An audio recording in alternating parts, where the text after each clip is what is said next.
الحمدللہ وکفا وسلام علی عبادہ الذین اصطفیٰ اما بعد۔ آج کی اس مجلس میں آ کے بہت ہی خوشی ہوئی۔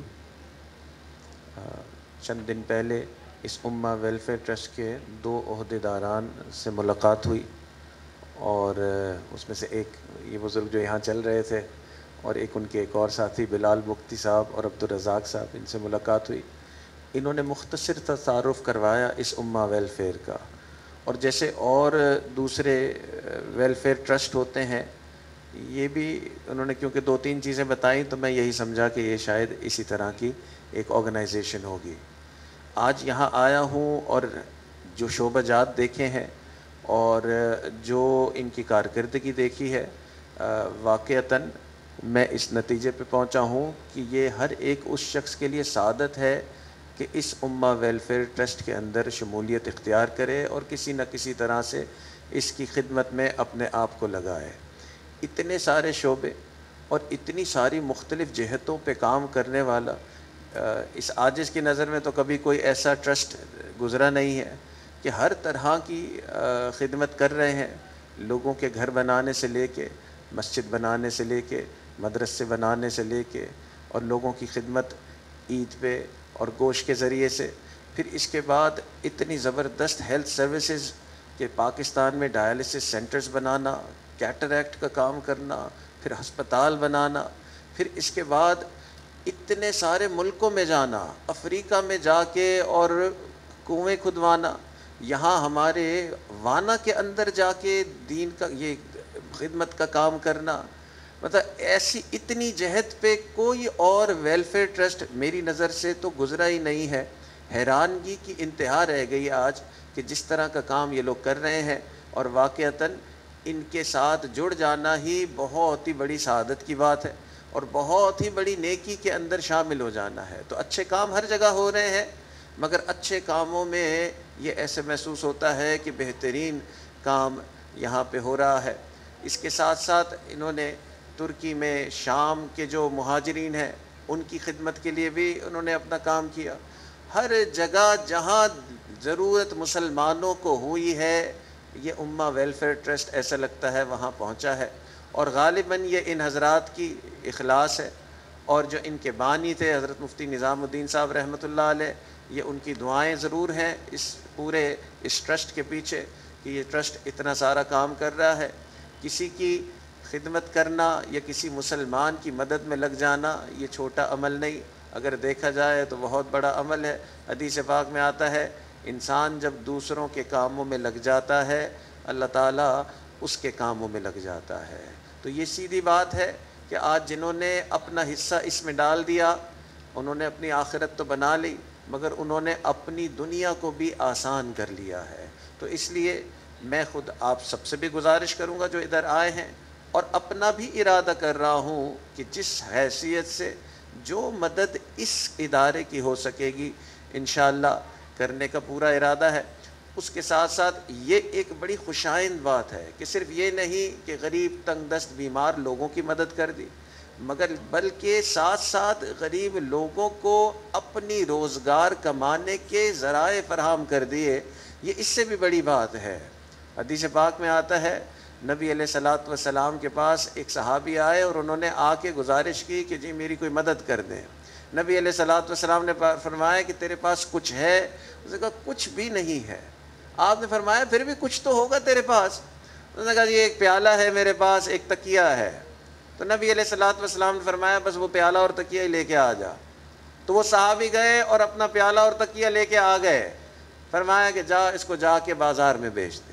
وہ صحابی بازار میں گئے اور انہوں نے جا کے وہ پیالہ اور تکیہ بیچ دیا، اور پھر وہ پیالہ اور تکیہ بیچ کے آئے تو نبی علیہ الصلوۃ والسلام نے فرمایا اب اس سے ایک کلہاڑا خرید اور کلہاڑے سے لکڑی کاٹ اور تو اپنا پیٹ اپنے ہاتھوں سے پال۔ تو نبی علیہ الصلوۃ والسلام نے پسند فرمایا کہ مسلمان جو ہے وہ عزت والی زندگی گزارے۔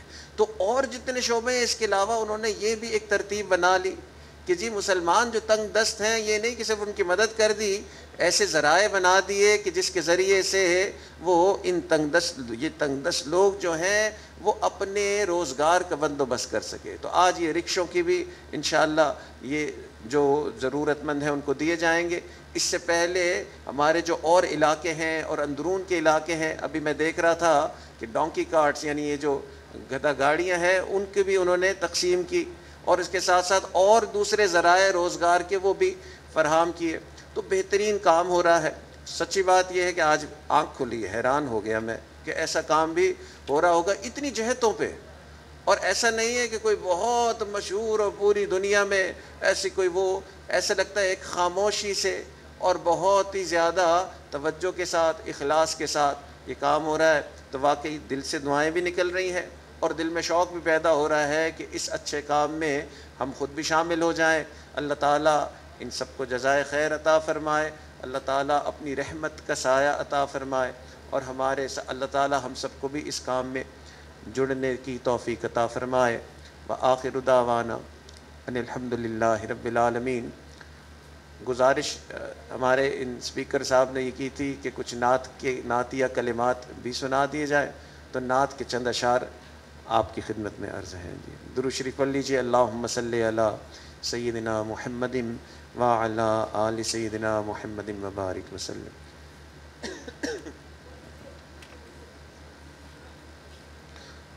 سوز دل چاہیے، چشم نم چاہیے، سوز دل چاہیے، چشم نم چاہیے، اور شوق طلب معتبر چاہیے۔